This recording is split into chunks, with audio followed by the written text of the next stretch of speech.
This topic is about methods of keyframing. Now we're going to talk about the second best tool in character animation. Lots of people make that mistake where they think they can bend from up. So you can select a bunch of keyframes and you can slide them. The next topic of overlapping motion and follow. One disadvantage about IK is that if you have to pull the top, this constraint forces one object to be translated to the position. If you look at this pose compared to this pose, which one shows depth?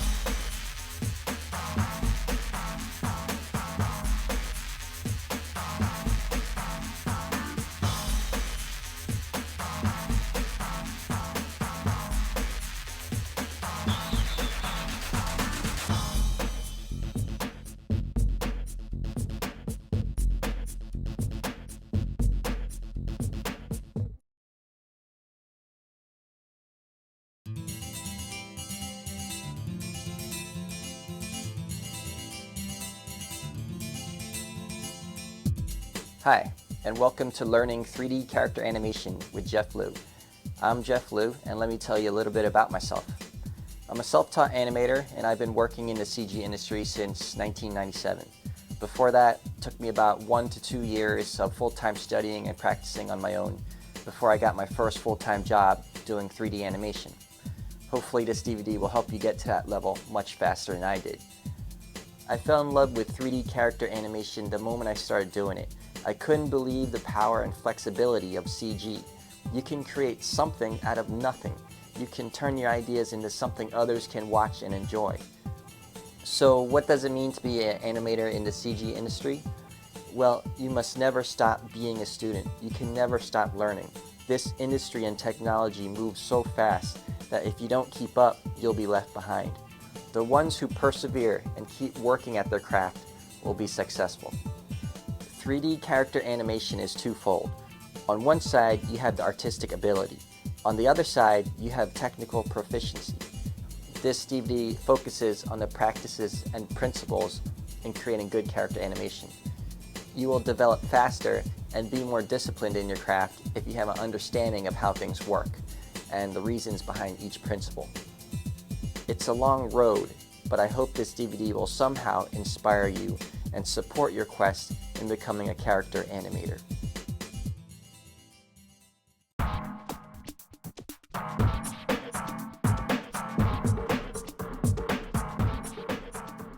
So far we've just been talking about how to animate simple objects or objects with very few bones. Now let's talk about how to animate an entire character. What exactly is a keyframe? A keyframe is the basic building block of animation. However, in computer animation, it's very different to keyframe than in traditional animation or claymation. Unlike the traditional side, where you just set keys and you might have an assistant animator to set the in-between keys for you to draw out the in-betweens or interpolate what you're trying to do. In computer animation, the computer does that for you. Now, that's a good thing, and that's also a bad thing. The good thing is that it takes less people to do a production because the computer is assisting you in making the in-between keys. The bad thing is the computer is making the in-between keys. Now, what do I mean by that? In computer animation, if you set a keyframe in the beginning and in the end, it will definitely affect what's going on in the middle.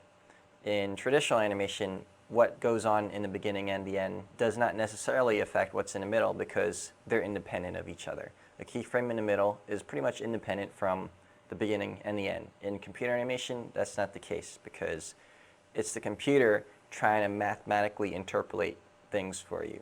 It's not a person saying, oh yeah, okay, I guess he wants to do this in the middle. No, the computer doesn't think, it just does it.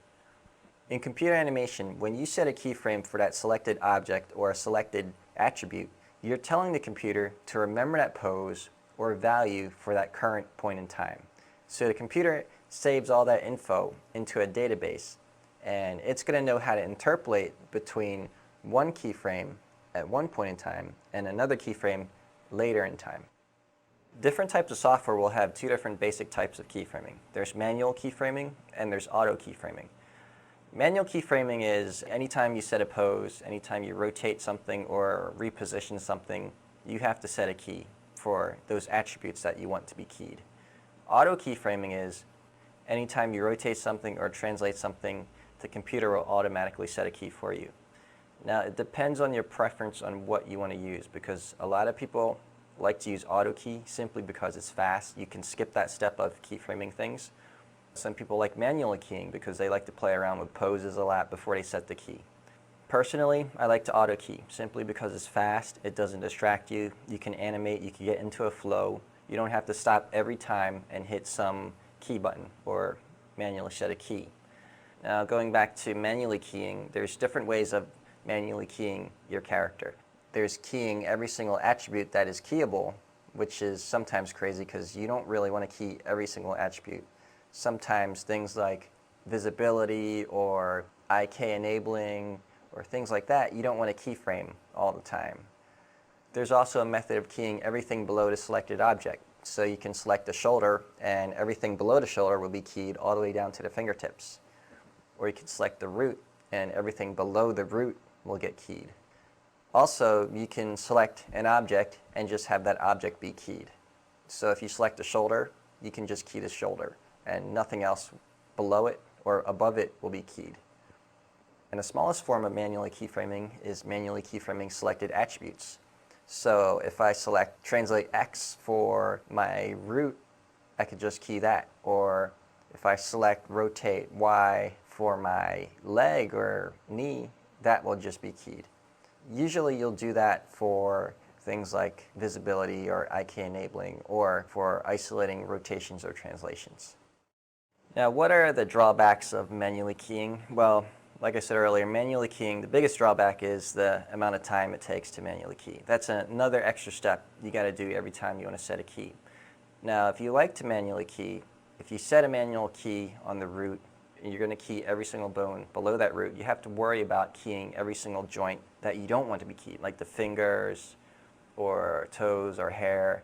Things that you want to go back and key later, you don't really want to manually key all the time because then you have to go back and delete those keys eventually or clean up those keys. Maybe you're saying, well, okay, I'm not going to go and key every single bone every time I make a key pose.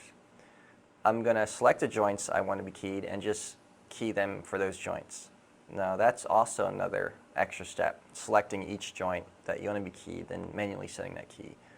There are pros to manually keying. One thing is it helps you keep track of what's being keyed and what's not because it forces you on every key pose to really think of what you're keying and what needs to be keyed. When you're auto keying, you're more in the flow of animation and sometimes you don't realize that you should have keyed some bones and they're not being keyed, and later on you find out that a pose you make later on affects the poses that you made earlier and you're like, whoa, I guess I should have keyed those. Now, what are some disadvantages of auto keying? Well, I mentioned some earlier where if you're animating and you're in a flow of animation using auto key, sometimes you might neglect some joints that need to be keyed. Also, if you're just rotating joints or translating in one axis using auto key, well, it might just key that one axis and leave the other two unkeyed. If you're using auto key and say you're just translating in X, auto key will not set keys for Y or Z. And you have to be aware of that because if you set a key for Y or Z later on, that keyframe you did earlier with just X, the Y or Z will definitely be affected by the keyframe later on. Same goes for rotations. If you're having trouble on deciding which method to use, either manually keying or auto keying, it's best to really try it out for yourself. So try an animation with manually keying all the attributes and keyframes yourself, and try an animation using auto key.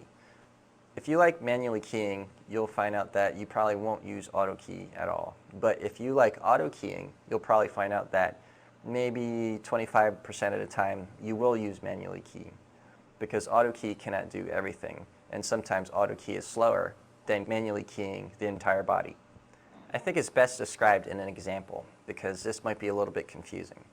First, let's introduce our character, and he's going to be our humanoid representative. First, let's think of an animation for him. Let's have him start from a squatting position and then have him stand up and wave hi to everyone. So let's start with him squatting. I'm going to set keys for all the joints that need to be keyed for this squatting position. Basically, all the major joints in his body. We're going to skip the fingers. We're going to skip his hair. He doesn't have hair, so don't worry about that. Basically, I'm going to key his spine, I'm going to key his root, his hips, I'm going to key his legs, I'm going to key his arms and neck and head. So I'm going to position all of those bones into a squatting position, and then I'm ready to move on to my next keyframe. So my next keyframe, he's going to be standing up and maybe raising his arm a bit in the process of getting it up to wave. So again, I'm going to keyframe all the joints that I need to be keyed. Basically, they are the same keys.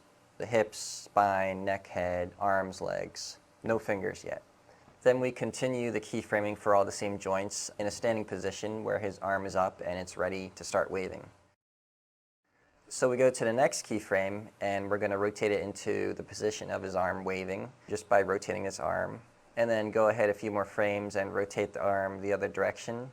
Then do the same thing, a couple more keyframes back and forth, and then we're done. And if we play our animation, we see our character standing up and his arm is waving. Now let's bring another thing into the mix. Let's say we want him to squat back down after he waves. Well, okay, let's do this to our current animation. So after the last wave, we'll skip ahead a few more frames, and we're going to keyframe him into a squatting position again. And to do that, we would set keys for all the major joints again, the hips and so on, like we did before. Okay, now that we have that, let's scrub through our animation and let's check it out.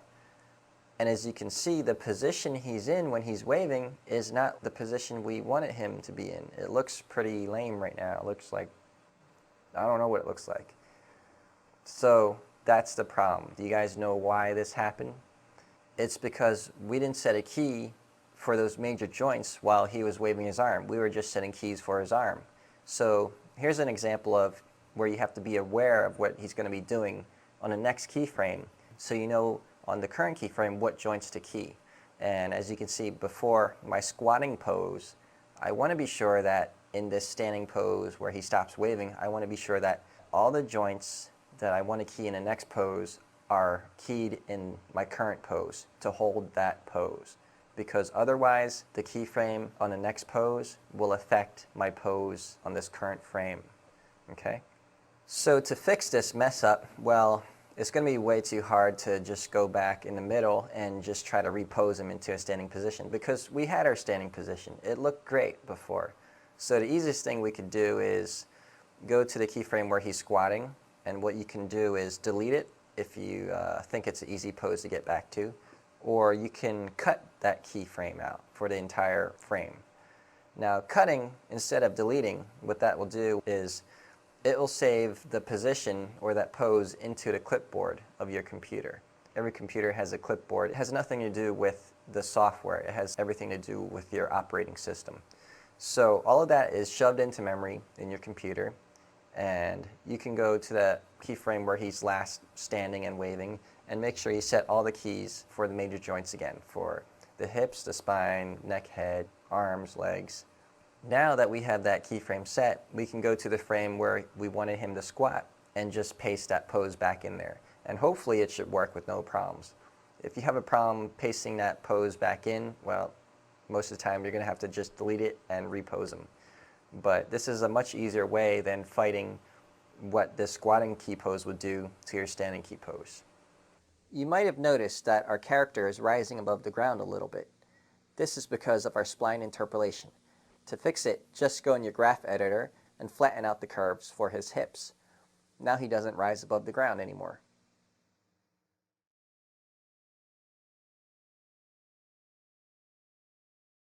This brings up an important note in animation.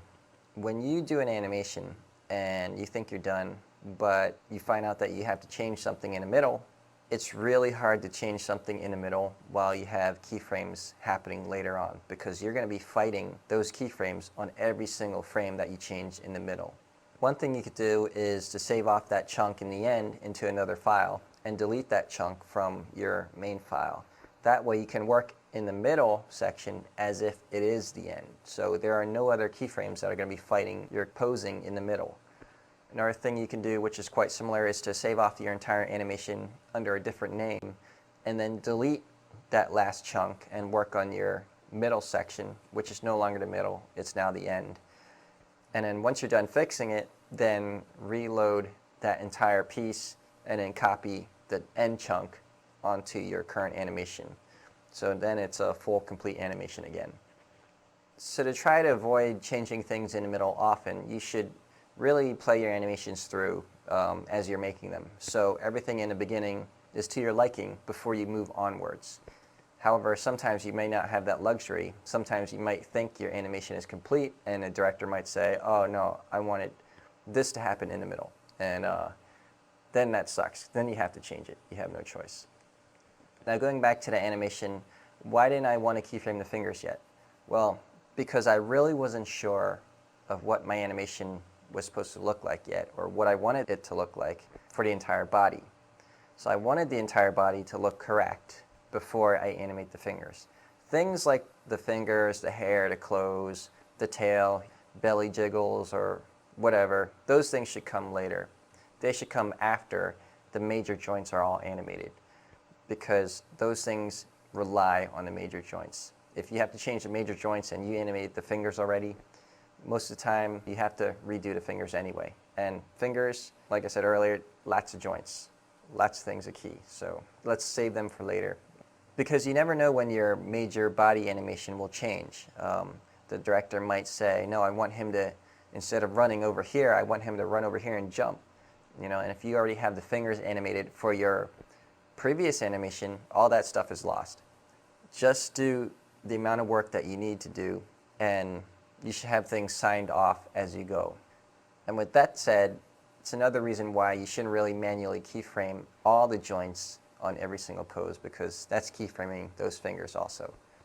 I think with practice you'll like auto keying because it lets you be free in your creative expression. You don't have to be bogged down with, you know, worrying about hitting that key button all the time. But that doesn't mean you'll never use manually keying. They both have their advantages, so definitely try out both and see which ones you like.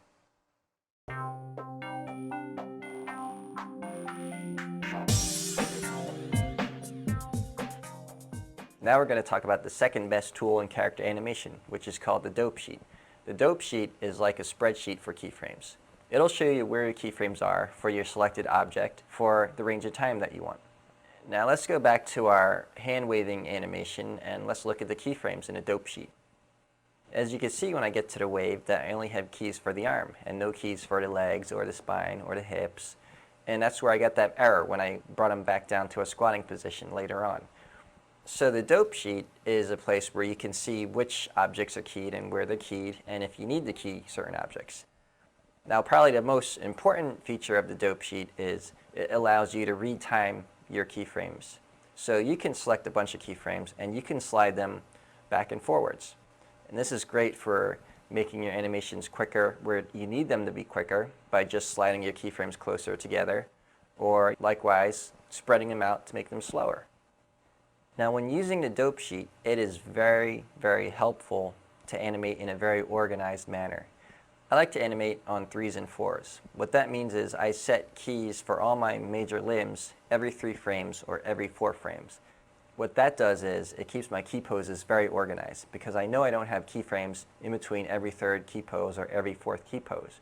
And if I need to retime my animations by stretching out key poses or compressing them, I could do it very easily in a Dopesheet and not have to worry about messing up my animation whatsoever. Now I know it might be difficult to keep your key poses organized and looking like this up until the final product. Now this is by no means a rule you have to follow, but this is a method to help you animate more efficiently, because if you animate like this, it's so much easier to retime or to change. Let's go back to the hand waving animation to show an example of retiming. So on the squatting position in the beginning, let's say you want him to stand up much quicker than before. So we would take those key poses in the beginning and just shrink down the keyframes closer together, and let's see what the effect is. As you can see, he's standing up much quicker now. Now let's do the opposite. Let's take these keyframes and spread them apart. Of course, I need to be sure that I retain the same timing I have after he stands up, so that it doesn't change anything else. So I'm going to select the keyframes from the middle of the squat to the end of the animation, so that I can be sure that the timing doesn't change for anything after he stands up. It's only going to change from the beginning of the squat to the stand-up position. Now the dope sheet is also useful for deleting big chunks of animation since it is a spreadsheet for keyframes. Now say I want my character to just stand up instead of standing up to wave high. I just want his arm to just remain motionless. So for all those keyframes I set for the arm waving, we could just delete those real quickly and watch what happens. So my character stands up and his arm's not moving. And I know it's not perfect, so we're going to have to go back to readjust anyways, but this is a good way to get rid of animations that you don't want. One thing more about the dope sheet, not only is it a spreadsheet for the keyframes on your joints, it's also a spreadsheet for the keyframes on individual attributes. So you can open up the selected joint in the dope sheet and you can see a list of all the attributes that are keyed and where the keyframes are. Now this is good if you want to check if the X, Y, or Z attributes are all keyed in the same key pose or if they're separated, things like that. I do recommend that all the X, Y, Z attributes are keyed together on that same keyframe. I don't recommend sliding around your X, Y, or Z attributes individually because in the dope sheet, once you close this attribute list, it's going to look like separate keyframes. So let's look at one keyframe where X, Y, and Z are keyed together, and let's shift X, Y, and Z separately. If we close this up again, it'll look like 3 different keyframes, and it's going to confuse you. So the key is be organized so things are easier, and don't shift around these attributes too much. They'll confuse you. Only shift them around when your animation is near final, and by shifting it, it makes it final, because you don't want to do this early on. It's going to confuse you too much, and it's going to make things a lot harder for you. Now, as we get more advanced, we can use the dope sheet to also layer animations.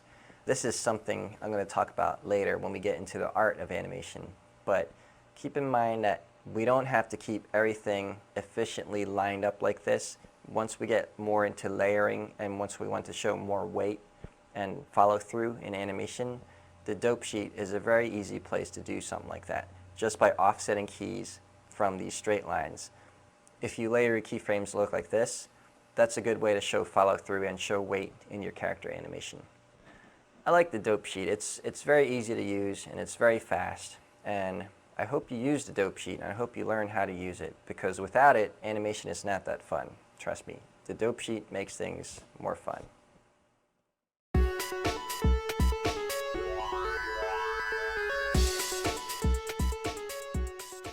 When posing a character, you need to be aware of the joint limitations. As an animator, I like to use skeletal setups without joint limitations. For example, say I bend this arm. If I wanted to, I could bend it further than I should be able to bend it. Doing this can sometimes show extreme poses for very short instances, like in punches and kicks. However, you must be careful not to bend it too far so that the limbs look like they are broken. As an animator, you must have a careful eye and know how the body should move and what the body should look like as it moves. Bending it this far is obviously wrong. Let's take a look at what happens when you use joint limitations. The arm is limited so it won't rotate past 0 degrees. Now as you rotate the arm past that angle, the arm just stops. It looks like the arm is being blocked by something very hard. Ideally, the arm should ease down to a certain degree when it comes to a joint limitation. That's why I always opt to have a setup without limitations, so I can control the body exactly how I want to. And when the animation calls for extreme poses, I can do that. What do I mean by extreme poses? Let's take a look at this hand, for example. Normally, the fingers can't bend backwards further than this. If you want to push the pose to be more extreme, you would flex the fingers back even more. Now this pose is much more expressive than before. There's a certain level of intensity in a pose like this. This may be physically impossible for a hand to do, but we're talking about animation. This isn't physical therapy. Taking our poses to the next level will make your animation more stylized and unique. Here's an example of where you would use a pose like this. Say we have a character who wants to cast a magical spell. Using an extreme pose in the fingers will accent when the magical spell is cast. As you can see, the extreme pose is very quick and it doesn't last long enough for the audience to see that the fingers are broken, but it lasts long enough for the audience to notice it. If we had limits on the finger joints, we wouldn't be able to be as expressive as we are when using extreme posing.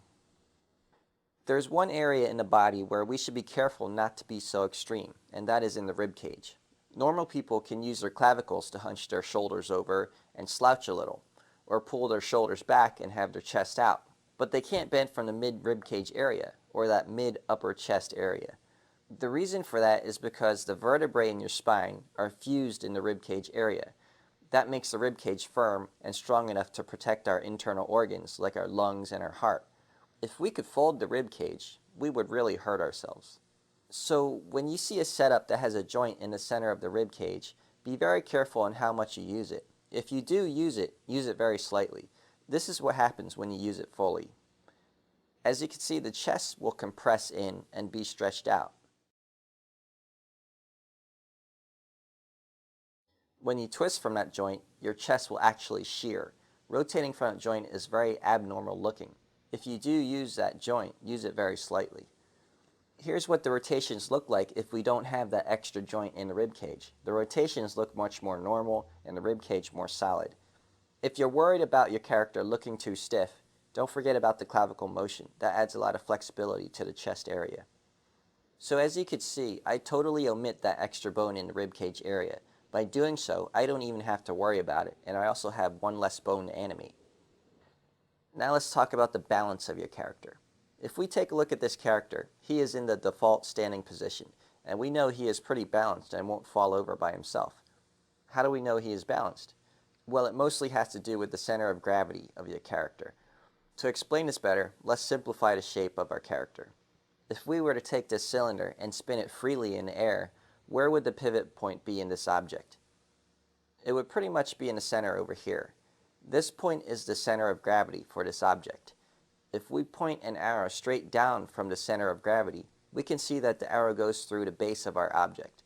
The arrow really represents gravitational pull. By seeing that, we know the object is balanced and will not fall over by itself, because the weight is centered directly above the base. Let's further illustrate center of gravity with this pose. Again, let's simplify the shape. Now if we threw this object in the air, where would it rotate from? Pretty much from this pivot spot. That is our center of gravity. If we point an arrow straight down from that center of gravity, depicting gravitational pull, we see that the arrow does not go through the base of the object, but rather in front of it. This means that most of the object's weight is in front of its base, so most likely this object will tip over. We can fix this pose to be more balanced. To do that, we have to center most of the weight above the base.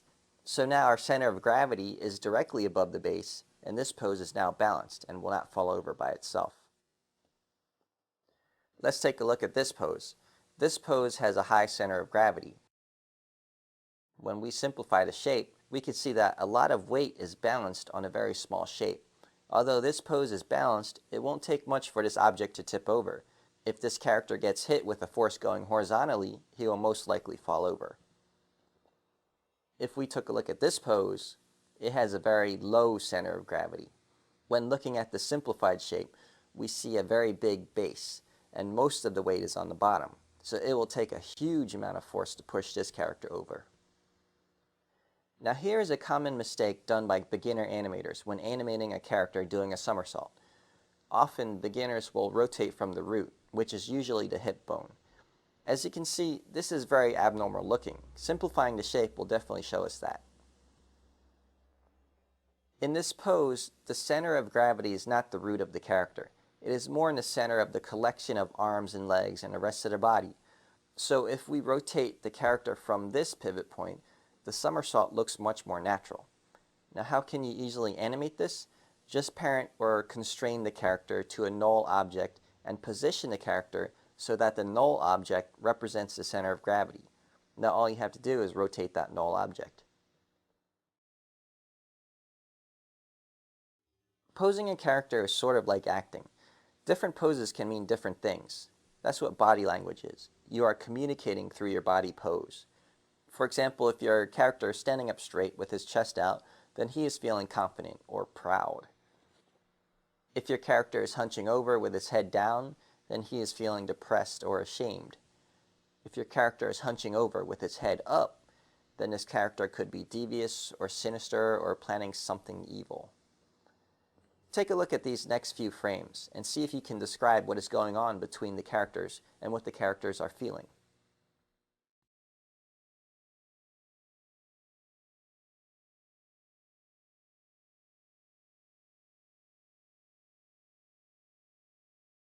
As you can see, poses are very important in animation, whether it is a quick pose like in extreme posing, or a very long pose depicting the character's feelings.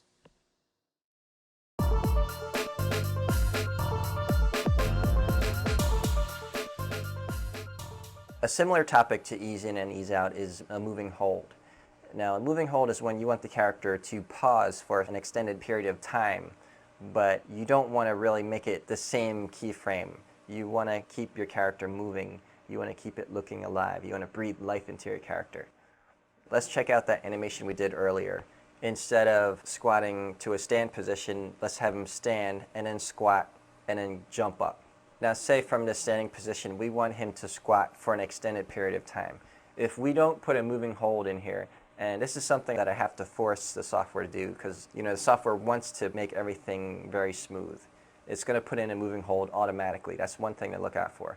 So I'm going to force it to have no moving hold and watch what happens here. If you look at the squat and when he pauses in that squat position, it looks like it's a still frame. It looks like I hit pause on a VCR or something, and that's not good animation. We still want to breathe life into our character. We want to show a little bit of motion in the character, even though he wants to stay in that position for quite a bit of time. So how do we do that? If we let the computer do it by itself, it looks okay. That's not bad for a rough pass, but let's do more. We're going to continue the motion of our limbs just very slightly as it was on the keyframe before. So if he's squatting down and we hit a nice pose, that's a cool pose that we want in our hold. So in our moving hold on a keyframe, maybe like 5 to 10 keyframes later, we're going to just keep that motion going. Everywhere the limbs were moving, say the arm was dropping back and his head was going down and his spine was curving, we're going to keep that motion going for just a little bit longer, making that pose a little more extreme, a little more exaggerated. His fingers might open up, they might arc back a little more. His foot might bend on the ball of his feet some more. Just these little things that are very minute, but when you play it in animation, it's very subtle and it's very fluid and your character looks like he's alive. This is something that's very important in computer animation because computer animation makes everything look so precise. If you have a hold that is completely still, you're going to think, hey, this is a still frame. In computer animation, you could tell when a pixel changes, so you need to move it very slightly. And a small amount of motion would definitely keep that illusion that this character is still alive. He's not frozen, or we didn't crash the computer or something. Let's show another example of a moving hold with our big dude. Say he's flipping over a big rock and we want him to pause in this majestic pose in the end, this really like superhero pose with his arms up after he just flipped over this big rock. If we have him just hold, it's going to look like a still frame again. Let's put a moving hold in. So he flips over this rock and we have our great pose and we think it's awesome, but hey, we need to make this pose moving. So in the next keyframe, maybe 5 frames or 6 frames later, we want to make this pose even more extreme. We want to bend his joints back even further. We want to pull his limbs out even more, stretch him out more than we thought we can stretch him out.